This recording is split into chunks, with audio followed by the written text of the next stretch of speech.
Hi there, everyone. Member of Parliament Garnett Genuis here. I know many of you are procrastinators like me. You leave things to the last minute. Well, when it comes to buying your membership to vote for the next leader of the Conservative Party and the next Prime Minister of Canada, this is the last minute. So I hope you enjoy this conversation I'm going to have with Dr. Leslyn Lewis. But while we're having the conversation, open up another window, copy that membership purchase link. And make sure you're ready to purchase your membership if you haven't done so already. I know people hear, okay, leadership race, great, I'll participate, I'll buy my membership later. There's no later after today, right? If you're, it's the cutoff is midnight tonight Eastern time. That's 10 o'clock in Alberta, 9 o'clock if you're in BC, of course, and you can do the math if you're somewhere else. But basically, don't put it off anymore. We've got the link. You can purchase a membership through Dr. Lewis's page. And, if you still, well, I'm not 100% sure who I'm going to vote for. Hopefully we'll convince you in the next half hour. But either way, buy your membership. You still have some time to listen to the candidates to make a final decision to decide how you want to rank it. You have time to finalize your decision around who you're going to vote for. Buying through Dr. Lewis's page doesn't oblige you to vote for her, but you have to buy that membership right away. So I wanted to get that push out very strong right out of the gate. And you might already say, I'm voting for Leslyn number one, but I'm not sure how I'm going to rank the rest of my ballot. Just buy the membership. Worry about the rest later. Buy the membership. Okay, that's out of the way. Now, very pleased that I have Dr. Leslyn Lewis joining me on my Facebook page. I've endorsed Dr. Lewis to be number one on my ballot and encouraging folks to consider following my lead in that respect. Leslyn, thanks so much for joining me on the page today. I know you're doing a last minute tour in Atlantic Canada, and so thanks for taking the time to chat with my followers today. Oh, this is awesome, Garnett, and thank you for your support. It's great speaking to you here from Prince Edward Island. Wonderful. So we're kind of end to end of the country here. That's yes. That's great. So I've got a few questions I want to get through. We got about half an hour, and so let's dive right in. I wonder if you can kind of introduce yourself from a non-political side first. So where did you grow up? What was your family like? Your own family now, the things you do for fun, your kind of pre-politics career outside of the political side. Tell us a bit about who you are. So I came to Canada when I was 5 years old. I came with my father. My mother had already immigrated to Canada, and she kind of paved the way. She came, she was a nurse, so she came in that capacity. And my father and I came afterwards because I was the youngest one. And we grew up in this community called East York, which is just east of Toronto. And it was its own borough back then, small community, largely immigrant population. The largest population, I would say, was Greek. It's now what you called Greek Town. And we had just a really solid childhood. I remember on Saturdays, the kids would go to school, Greek school, and I would go along. And so I learned very basic Greek at a young age. But Canada was a country where we celebrated each other's differences, and we really appreciated the differences in cultures. And we didn't have any months that were designated, say Black History Month or Greek Month, but it was a daily thing that we learned about each other and we respected each other. And we didn't always agree, but we had the freedom to dialogue. My parents were, I would say, liberals, because that was the party that most of their friends were with when they came to Canada. And as I went on to university, I developed my own political thoughts and looked at what our family believes in and realized that all of our beliefs were more closely aligned with the Conservative Party. So I made that transition, and then a number of my family members, my siblings, also then came along. That's a great story, and it parallels, I think, so many of the things that that immigrants experience today, right? And this the challenge of maybe one family member needing to come first, and some of the separation that comes with that. And it's cool that you got a chance to learn some Greek. Obviously, such an important language for people who are Greek, but also for kind of classic literature and things like that. So that's great. So maybe just share, if you could share a bit more after that. You've got more degrees than I think most of the rest of Parliament combined, and you've worked as is it a master's in law or PhD? You've taught. I did teach. I taught at the University of Toronto. I taught at York University, and I taught at Osgoode Hall Law School, all at different times, of course. And I earned my bachelor's at the University of Toronto from Trinity College. I did sociology and African studies. And then I went on to do a master's of environmental studies concurrently with my law degree at Osgoode Hall. And there was a concentration in business and environment that was offered through the Schulich School of Business at the master's, the MBA level. I did that also. And then now I'm lost. I can't remember. Oh, yes. So then I did a PhD in international law after graduating as a lawyer and the other degrees. So I have a really broad background, and I think that I'm very fortunate because it informs me in different areas and things that are really topical right now. The environment is something that I studied before it was even popular. And I did it because of a deep concern about the future of our planet, the future of our country. And I wanted to make sure that whatever I did, whatever I engaged in, that I was able to, whatever work that I was involved in, that I was able to look at it from an environmental lens. And it's been very rewarding right now because the environment is one of the most important things right now. And I think that it's something that I could lend my expertise on in our party, and also international law too. We're seeing a lot of issues arise in the international law arena. That's great. Thank you. Sorry, we had a little bit of a technical issue during the last response here where, normally I'm used to, we've got equipment that we use at the office, but we're doing this obviously from home because we don't use office resources for party stuff. Anyways, we're getting that figured out. But thanks. That's great. Great to hear about your background there. Let's dive in then to your kind of formative experiences in politics.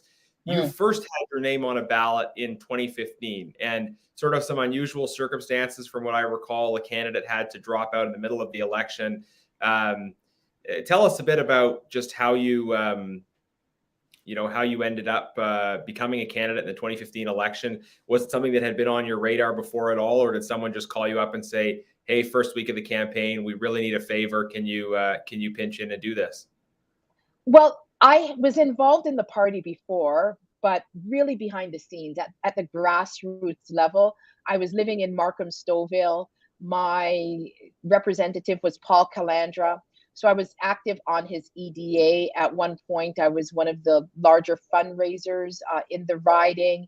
I also took the position as the vice president and worked very, very closely with his team, with the members on his team, did campaign election readiness. And so I wasn't a stranger to the party. And so in 2015, when that happened, it was a scandalous situation. And so it was after the writ had been dropped. And I don't know if you remember, that was a very long writ period that time. So there was about 5 weeks left on the election cycle. And they needed somebody to go in and really to do the best jobs, because the residents, they deserved to have somebody who they believed had a chance of winning. And so I stepped in after the writ was dropped. We had only a few days to get our 100 signatures. People came together. We got the 100 signatures, put my name on the ballot. Unfortunately, the advance polls went to the previous candidate. Okay. Advance polls were, I didn't any votes on the advance polls, so we started fresh, and we got one of the highest vote counts in the GTA. We did very, very well. Got one of the highest vote counts in the riding, and it was just a matter of connecting with people on a grassroots level. Yeah, that's incredible. I mean, so compare that in my riding, you know, where we had the nomination a year. I was running in the same election, right? But we had the nomination nailed down a year in advance, Right. And you know, we did such a push around advance polls. So you were really fighting with with one hand tied behind your back there. But yeah, I recall great showing, and so transition from that point, 2015, where you've been behind the scenes, jump in to do something good for the party. At some point, you made the decision, I'd like to lead the Conservative Party. Tell us kind of where that. Not really. No? Okay, all right. No, it didn't happen like that, Garnett. I wish it Okay. were that straightforward. I'm not crazy enough to think that I could come outside and just say, "Oh, I'm going to lead." It wasn't like that at all. It was more of there is something missing here. I remember just watching the way the party was being destroyed and feeling that we needed a unifying voice. And I didn't know what that was going to end up being, Garnett, to be honest with you. It was like a leap of faith that I remember watching Andrew Scheer run, like walking down a hallway, walking away from the media and not wanting to answer a question on abortion. And my heart really ached for my country, because I said, no matter what he believes on the issue, why are we demonizing people? How did my free and democratic country come to the point where somebody cannot give an opinion on an issue, and where somebody is not allowed to have a personal belief? We all have personal beliefs. And so a fear came over me that I was losing my country, and that the democracy that I grew up in wasn't going to be there for my children. And I said, I need to step into this, and I need to get us to the point where we can have conversations about even the most polarizing issues. So that was the goal at that point. I didn't know I was going to win the popular vote, and I fought of course, to win the leadership. And at that point, I was thinking, if I did win the leadership, it would be just a matter of bringing people together and being the first among equals, so that we could restore our declining democracy. So that was really my goal. Mm-hmm. Yeah. So it was the first leadership you ran in. Yeah. Incredibly, you know, blowing out expectations, and then second leadership race comes around, and I mean, there's a lot of differences in terms of issues and circumstances, but you're in a different place personally, right? You're an elected member of parliament now. You've had the benefit of that first leadership race, but also some intervening years of just traveling the country, doing events, meeting with people. Let me just ask about some of the themes in this leadership race. So freedom. A lot of Canadians are thinking about and talking about the issue of freedom, especially in the context of COVID policies and vaccine mandates. Could you share a bit about how you see the issue of freedom, and then also if you think where you think the limits should be, perhaps on our understanding of freedom? Well, I don't think freedom is something that any politician can give you. Like, I can't give somebody back their freedom. I believe it's an intrinsic, innate characteristic as being that comes from being born into this human family. And so when all politicians can do is really govern your freedom and set limits on those freedoms. Our freedoms have been enshrined in our Constitution. And I believe in upholding those freedoms: the freedom of religion, freedom of expression, freedom of conscience, and freedom of assembly. and freedom of mobility. Those are things that are constitutionally entrenched, and it's very important to me that governments respect those rights and know their limits. They're the ones who have limits on those freedoms. And so when I see something like the Freedom Convoy, of course, even there are limits to that. We know that we don't want to block critical infrastructure. We know that protests should be done in an orderly and as peaceful way as possible. But what I've witnessed over the past few months with the Liberal response, number one, there was no care for our constitutionally entrenched freedoms. And there was almost a disrespect for people who had an alternative viewpoint, worldview. I believe that a great leader, even in difficult times, should unite people. That is not what I saw with the Freedom Convoy. I saw people being labeled and demonized and labeled as having unacceptable views, being called racist, being called misogynist. And that undermines our entire democracy. And then when, instead of trying to meet with these individuals and find out what their concerns are, because these are citizens of this country who pay taxes, instead, a really heavy-handed approach was taken, whereby the Emergencies Act was invoked in order to silence people. And we witnessed our government confiscating people's property and freezing people's assets, such as their bank accounts, without any court order. And that sent a ripple of fear throughout Canada. People started even thinking about leaving this country because we have encroached upon our freedoms in so much that the government is on the verge of losing legitimacy because of some of these encroachments. Mm-hmm. Yeah, absolutely. Great points. And these are the issues we're seized with. I'm seeing some of the comments coming in, people asking some questions about membership. So if I can just pause my questions to you, Leslyn, to quickly answer some of these questions, because I think some people are a little bit confused. There's a whole bunch of different races going on right now. Just yesterday was the Ontario provincial election. That's a different election. So that's it's a general election, not a leadership race, a general election, and that was in the province of Ontario. Here in Alberta, we have a leadership race going on where people can buy provincial memberships to vote for the next premier of Alberta. But that's, again, a different event, and you will need a different membership if you want to participate in that if you live in Alberta.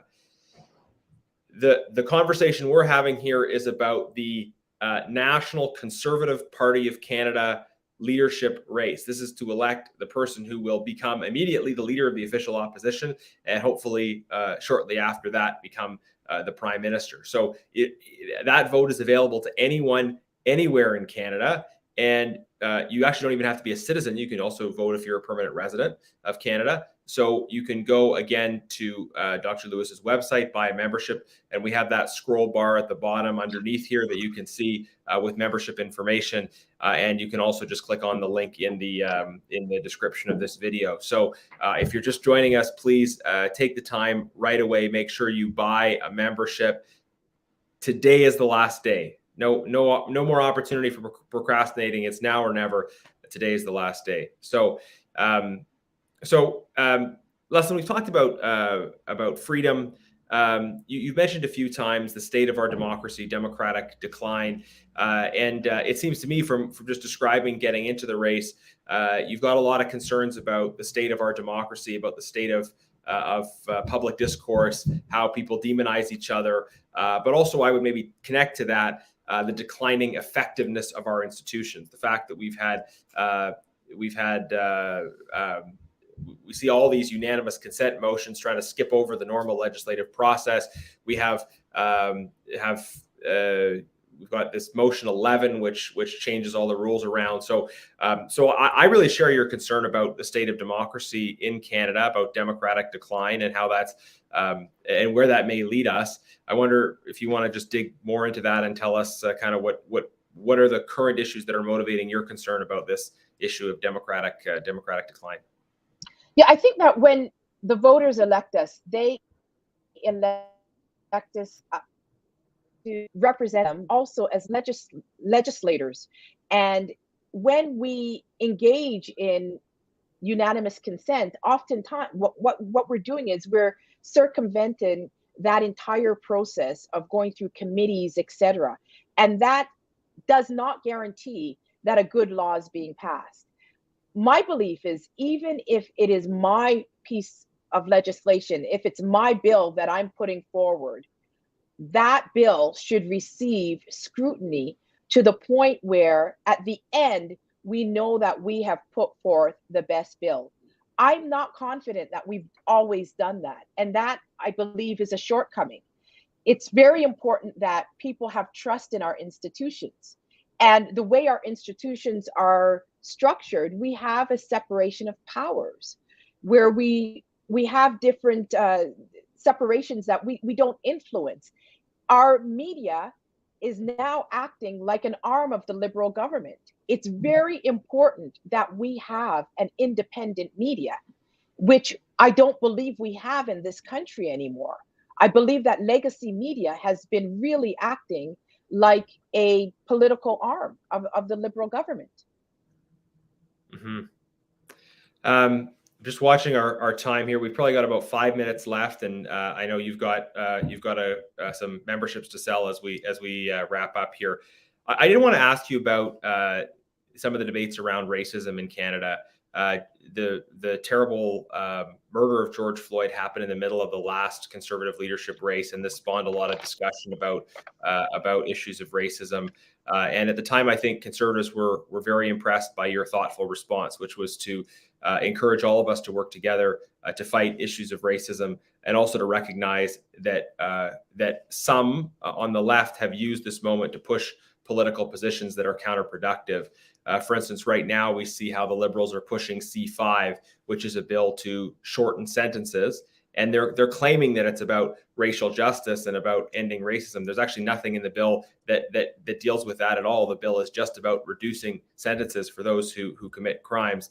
So I wonder if you can just share your thoughts on some of these tactics we're seeing from left-wing parties, and then also the role that the Conservative Party can play in the fight against racism. Yeah, that's one of the things I hate about politics, Garnett, is that we take a problem and sometimes we polarize people and try to then capitalize off of that polarization. And we do that oftentimes through virtue signaling, and we do that with many vulnerable groups. And that's what I really hate about politics. When you look at the softening our laws on crime, we have to look at the issue of recidivism, people going back into the communities that they offended. And how do we restore those people? Many of the times when we're looking at reducing sentences for even violent crimes, we have to look at sometimes who the victims are. The victims are oftentimes other people of color. And so what we need to focus on is, how do we restore those offenders, bring them back into society so that they don't go and victimize those same communities that you say you are protecting. It is a holistic approach that we have to take. So I don't really buy into this virtue signaling of let's blame everything on the police, defund the police, because when you do defund the police, who's protecting those high crime communities? Oftentimes those residents are dependent on the police to protect them from the individuals within those communities that are causing the crime. And it's the same thing when we send people back into these communities without reforming them, without restoring them. We are asking for a vicious cycle of crime. And who suffers? It's minorities that suffer. So I don't buy into this soft on crime notion that it's helping visible minority communities. It is not. It is virtue signaling. What would help communities is to make sure that we have programs so that young people have opportunities, so that these people who are involved in crimes, they don't go back and wreak havoc on those same people that we're trying to protect. Mm-hmm. That's so good, right? Saying that as conservatives, we need to have that compassion and talk about not just writing people off, but Right. working on restoration, right? So we can reject one extreme of kind of writing people off and saying, oh, you know, they're never going to change, and reject the other extreme of saying, well, people can just, you know, have short sentences without the proper work on rehabilitation and support. You're advocating a pragmatic, principled, conservative, and compassionate approach, which is emphasizes rehabilitation. I think that's really good and really refreshing. Yeah, and restitution. We also believe that when somebody commits a harm, they pay for that harm, and you restore them after there is acknowledgement of what they have done wrong. That's the only way that you can have restoration. And so I believe in that approach, not only for criminals, but also for people who are addicted to drugs. I don't believe in just continuing to feed a broken person. I believe in investing in that broken person so that we can bring them back into our family so that they can have a future. And I don't see just feeding that addiction. I see that as giving up on the person, and I don't believe we should give up on any human being. Mm-hmm. Yeah. Last question.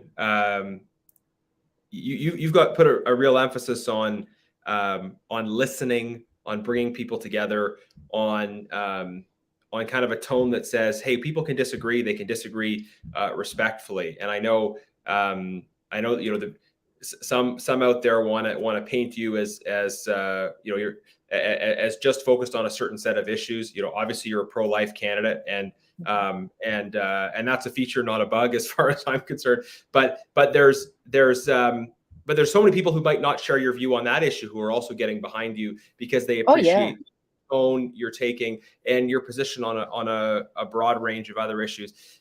But you're striking that tone in a context where, at the same time, there's been a lot of aggressiveness back and forth from some of the other campaigns towards each other. And I mean, there's a place for criticizing policy positions that other candidates take, and I don't have any problem with that. But if you can just share a bit about why you've taken the tone you have, maybe in contrast to what else is going on, and how you see this leadership race shaping up in light of some of the tone that has been struck by some of the other candidates compared to kind of the approach you've taken.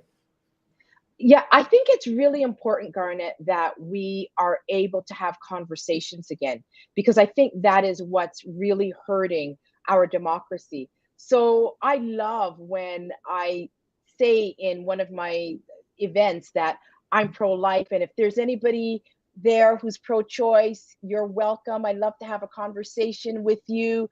I bet you there's more things that we agree on than that we disagree on. And those people in the audience, they know that I will always have their best interests at heart, even though they may not share the same perspective and outlook on me as me on certain issues. They know that my policy formulation will be one that works to having conversations and uniting us as Canadians. I want to change the way we do politics. I don't want to embark on the politics of fear anymore, where we malign each other. Even when I criticize Trudeau, I do it from a perspective of policy and respect because he is our prime minister. And I do hope that whatever policies he puts forth would be for the benefit of all Canadians, although I don't agree with him on his policies. And I think that that's the tune that we have to take within our party, where we're listening to each other, we're respecting each other.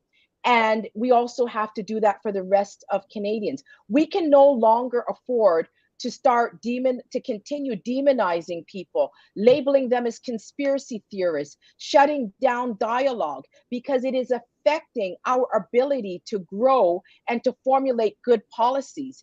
And I think it's very important that moving forward, that the next leader not only tries to unite the party, but unite the country so that we can solve some of the problems that I believe are leading to a decline in our democracy.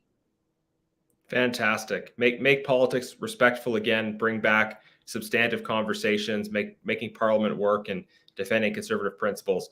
I hope people that have watched this conversation have a greater sense and appreciation of why I've chosen to get behind Leslyn. You still have time to make a decision about how you're going to rank your ballot, and I do always encourage people to fill out the whole ballot. I'm encouraging you to put Leslyn number 1, and if there are other candidates you like, think about them for number 2, number 3, number 4. It's a ranked ballot for a reason, right? You have an opportunity to express your views kind of across a continuum. But I hope you'll join me in putting Leslyn number 1. But even if you're not there yet, please just again buy the membership, right? You don't have to decide who you're voting for today, but you do have to decide that you want to vote today.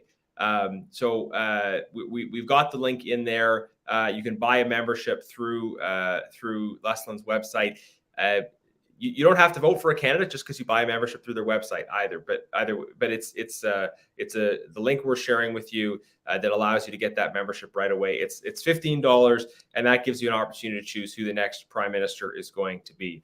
I think what people are going to look for in the next election is a clear contrast, is a clear choice, someone who is principled, who is not going to compromise those principles even to win, but who is going to say, this is what I stand for, and this is what I'm prepared to defend. So get those memberships. We'll keep posting content and sharing information. Leslyn, last word to you. Anything you want to say at all to wrap up, and then we'll end the broadcast. Whoever is the next leader of the Conservative Party, it is very, very important that you as a member have a voice, because you could be voting in the next prime minister of this country. And so today is a very important day, because it's a last day that you can sign up. And we encourage you to just get out there. If you have friends, family members that you can reach out to get them to sign up, this is a crucial time in our history. I believe that many, many things are going to turn on who leads this party next, and also who our next prime minister is. So please get involved. You have a list of candidates that you can get involved for. I encourage you to look into my policies and get a membership today. Thank you. All right. Thanks, everyone. Have a great afternoon.